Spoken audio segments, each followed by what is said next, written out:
In preparing for this sermon, I read two books. The first was A Protest History of the United States by Gloria Brown Marshall, professor of constitutional law and Africana studies at the City University of New York.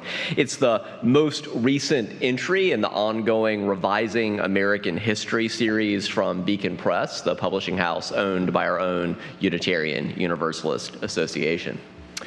Over the past few years, I've preached sermons that were inspired by the previous 7 books in this ongoing series: a queer history of the United States, a disability history of the United States, and indigenous history, and African American and Latinx history, Black women's, Afro-Indigenous, Asian American. I encourage you to explore those sermons in our online archive or read the books themselves, depending on your time and interest. This is precisely what our current administration is afraid of. It's U.S. history being told anything other than the one white nationalist Christian supremacist way that they want it taught. This series from Beacon Press continues, and I look forward to sharing with you 2 upcoming sermons exploring U.S. history through the perspectives of the counterculture and of Black queer communities, but that'll probably be next year before we get to those.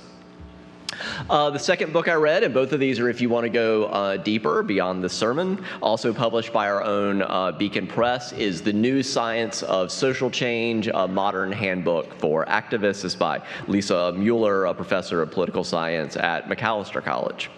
Reflecting on these 2 books in light of current events, I just kept returning, though, to a sermon I preached in March titled, "What Can We Do? Insights from the History of Civil Resistance Movements." In such a time as this, my core beliefs of what can we, the people, most impactfully do are already laid out in that sermon. At the risk of recommending my own work, I do think that sermon is worth revisiting. I'm going to share with you just about 500 words from that very long sermon. I've just recapitulated just a little bit in this, and then I've updated it with some current events that have happened since then. That sermon is also available on our Democracy Action Team webpage, which is linked always in the upper right-hand corner of our website. So again, this sermon is about 6 months later, so this is your 6-month update on what do we now know that we didn't know then that can inspire our ongoing work. Scholars of protest, activism, and social change have shown that the single most important factor in whether a civil resistance movement succeeds or fails is how widely we, the people, can draw mass participation from all walks of life. For civil resistance to succeed, it requires a wide swath of we, the people, not merely we, the radical left on blue sky, or, we, the academic intellectuals. It's got to be more than that. As the civil rights activist Bernice Johnson Reagan memorably put it, if you are in a coalition of people and you are comfortable with everyone in that coalition, it is not a broad enough coalition. It is not, and you just sit with that. I have to sit with that too, but it's just something to reflect on. Is this coalition I'm a part of really broad enough to create the change we need? The second most important factor is whether a civil resistance movement succeeds is whether we, the people, can shift the loyalties of a critical mass of the regime's supporters across 5 major pillars of support: the military, business elites, civil servants, state-controlled media, and the police. I usually like to say that state-controlled media thing isn't as big a deal in the U.S. as it is in China, but we might be wrong about that, right, if you're paying attention to current events. The goal is to persuade a growing number of key leaders to conclude that continuing to support the authoritarian leader is no longer in their personal interest. And we may see that at some point. We're not near there yet, but as President Trump's power begins to wane and his ability to give people goodies ends, you may see people flip on him real quick. That's how these things sometimes, they seem like they're never going to end, and then they do. But such actions help catalyze the turning of the tide if you start seeing these pillars crumble. But we shouldn't expect everyone to become a loud and proud card-carrying member of the resistance. Consider this spectrum. It is a major victory if key members of that pillar switch merely from being active opponents to the resistance to just passive opponents. It is a meaningful victory whenever a key figure shifts even one notch along that spectrum. Don't expect everyone to be over there on the far left. It's not necessary. Each small shift builds the momentum for change and stops what's currently preventing change.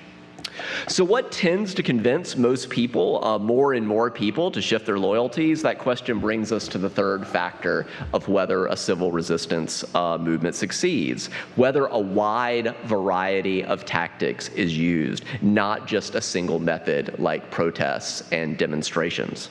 Scholars have documented that there are more than 300 methods of civil resistance, with new ones being invented all the time. Protests and demonstrations are important, but they just lack the coercive power sometimes, especially for people that completely lack shame. So if you're curious about more of the details, I recommend the book Civil Resistance Tactics in the 21st Century by Michael Beer. He's the director of Nonviolence International, a DC-based nonprofit that promotes nonviolent alternatives to conflict. It's a short book, just about 100 pages, large print, plenty of charts. It's not hard to get through. And again, it introduces more than 300 tactics. It costs about $15. It is also 100% free online. They're not trying to hoard this information. But regardless of whether you have the time to read that book, each of us do not need to individually study those 300 tactics. It can't hurt if you have the time. But as I've quoted before, if you are feeling overwhelmed as one person, stop being one person. Join groups and coalitions that are already on the ground working. Help those groups to do the work. We are stronger together. This summer, in particular, the activist group Indivisible launched its 1 Million Rising plan, aiming to train 1 million people in strategies of nonviolent non-cooperation to resist authoritarianism. They've done the homework for us. The trainings have already started. There'll be another third one here at UCF in October that you'll be hearing about. So for more information or to get involved, email uucfdemocracyteam@gmail.com. Again, right in the upper right-hand corner of our homepage, you can always find that Democracy Action Team link that'll take you to that. Visit their table in the atrium after the Sunday service and indicate, do you want to join one or more of our action teams? Do you want to learn more about 1 Million Rising? Learn more about what they're doing for strategic civil resistance and nonviolent non-cooperation? Or do you want to get involved with advocating around justice for federal issues, voting rights, immigration justice that Cesar spoke about this morning, climate justice, LGBTQ+ or more? Or are you so passionate you want to add a bullet point to that list and try to recruit people to join you? We can talk about that as well. Let's also check in with where we are on the 3.5% rule.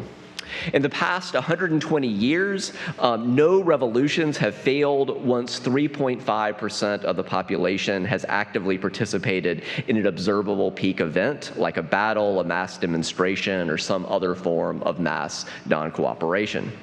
As a point of reference, what about that first Women's March? Who was there for that in 2017?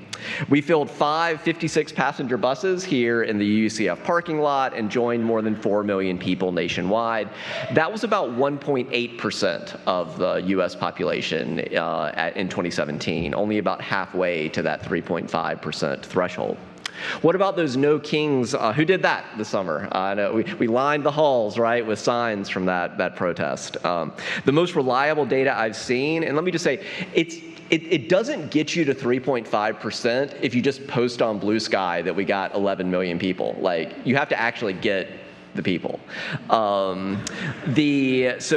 most reliable data I've seen is it was probably around 2 million to 4.8 million people. It's a little harder to track because it was so dispersed, which is also part of the strength, the decentralization. And there were about a little over 2,000 actions nationwide. So even at the upper end, if it really was 4.8 million people, that's about 1.5% of the current U.S. population this summer, still less than halfway to 3.5%. And although large-scale civil resistance can play a vital role in social change, I don't want us to overlook the importance of the opportunities that you individually may also stumble backward into an opportunity to take, kind of find yourself in a position where, oh, I actually can engage in non-cooperation right now. There is real power in seeking what is the next right step within my specific spheres of influence. And you taking actions like that can inspire other people to do the same, and it ripples out and it snowballs. Since each of us has unique spheres of influence, I can't tell you what the next right step specifically for you is, though I'm glad to help if I can as our members of our Democracy Action Team. But I'll share with you two examples, one positive and one negative, of acting within one sphere of influence that have been especially on my heart and mind of late.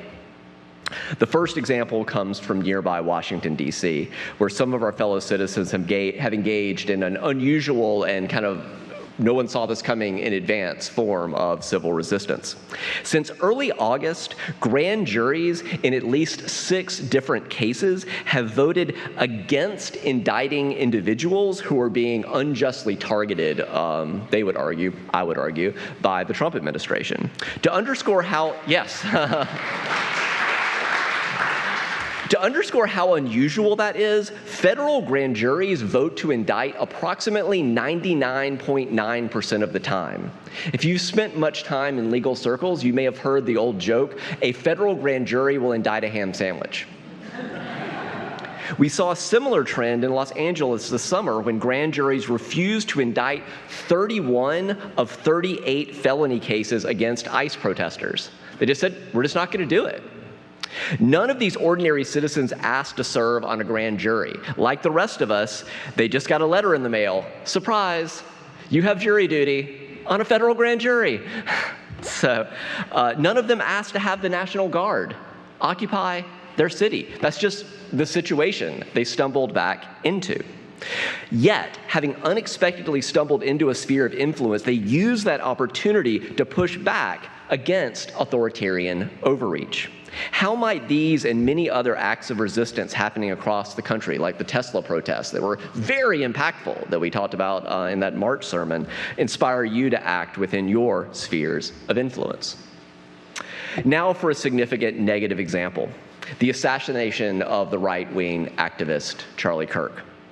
If you look at these bar graphs of revolutionary campaigns over the past 120 years, there is a key reason why nonviolent protests in blue have succeeded slightly more than 50% of the time, while violent revolutions in red have succeeded only about 26% of the time. Nonviolent revolutions also show right there on the right a greater track record of partial success than violent revolutions.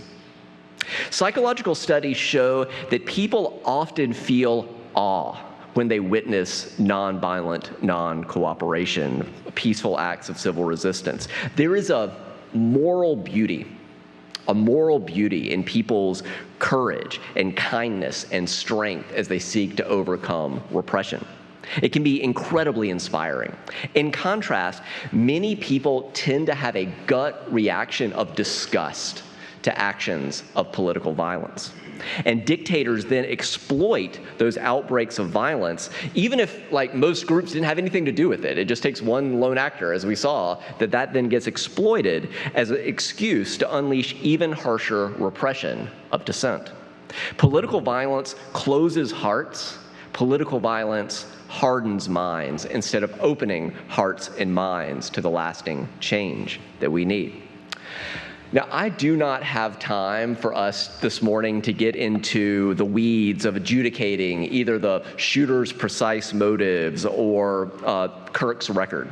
Although I will say that I feel grief, especially for Kirk's young children. But I also hold in my heart that his words and deeds have caused severe harm to people and groups that I deeply love. And it is very telling if you set side by side the statements of the same people, the statements they made about Kirk's assassination, the statements they made about the January 6th insurrection, the assault on Nancy Pelosi's husband, the assassination of Minnesota House Speaker Melissa Hortman. If you set those side by side, together they show how violence is too often judged not by principle, but about how it can be exploited for political gain. And as we see in the Trump administration's reaction to Kirk's assassination, branding some progressive groups as, quote, domestic terrorists, censoring free speech, incredibly ironic and hypocritical. I'm sure these champions of free speech are now trying to get people canceled, pushing for people like Jimmy Kimmel to get canceled or fired for criticizing Kirk's record, which should be criticized. Would-be dictators cynically seize on acts of political violence as a pretext for even greater repression. And that is why political violence, in most cases, is not only morally wrong, but often strategically self-defeating. But don't miss this crucial part. That truth about violence, it cuts both ways. From the Boston Massacre, let's talk about a protest history. Think back to that Boston Massacre that we all learned about in high school, when British soldiers fired into a crowd of civilians in Boston. That was one of the catalytic moments that helped, lead to the American Revolution and throwing off the tyranny of a king. To the Haymarket Affair, when police opened fire on striking workers in Chicago, that's how we got May Day, was police firing into a crowd of labor activists. To the Kent State shootings, when members of the Ohio National Guard fired into a crowd of unarmed college students, killing 4 and wounding 9. That's part of what galvanized further the protests against the Vietnam War. To the deployment of military forces in U.S. cities today. I could give so many more examples. Authoritarians do sometimes resort to political violence against peaceful, unarmed, or barely armed civilians, who are like maybe throwing rocks or cans or something. They think it will break the people's will, but history tells us another story. State violence against peaceful civilians plants seeds of resistance. It does not silence the people, it summons us to overthrow dictators. In that spirit, I'll leave you with 2 notes that, at least for me, are hopeful. The first note of hope comes from a recent interview with Alastair Smith, a political science professor at New York University, best known as the co-author of The Dictator's Handbook. It's like, how do we do this dictator thing? Drawing on all he knows about the rise and fall of would-be dictators throughout history, he believes that the greatest weakness of the current administration's authoritarian aspirations is material reality.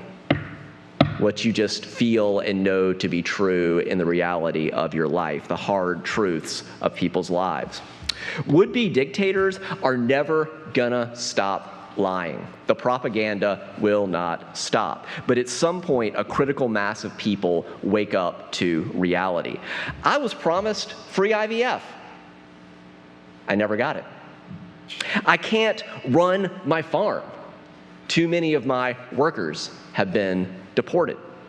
I voted on pocketbook issues, but I still can't afford eggs and medicine and childcare. According to the most recent economic reports, wages are flat, jobs are disappearing, the economy is stalling, and prices keep climbing. When reality empties your wallet, no spin can fill it up. And a broken promise at the checkout line is going to keep cutting deeper than any rally speech. For many of us, the red line was crossed so long ago. The hope is that more of our fellow citizens are waking up to and will increasingly be primed for change. The second note I want to end on comes from Dr. Sarah Kendzior, who is both an expert on authoritarianism and a parent. She speaks on what can we do in the meantime to care for ourselves and one another in ways that both strengthen our resistance and our resilience. Like her, like me, I know many of you are trying to navigate this troubled world, not only for yourself, but for your children, for your children's children. And so I leave you with Dr. Kendzior's advice for such a time as this. She says, tell your children that you love them and that you have their back.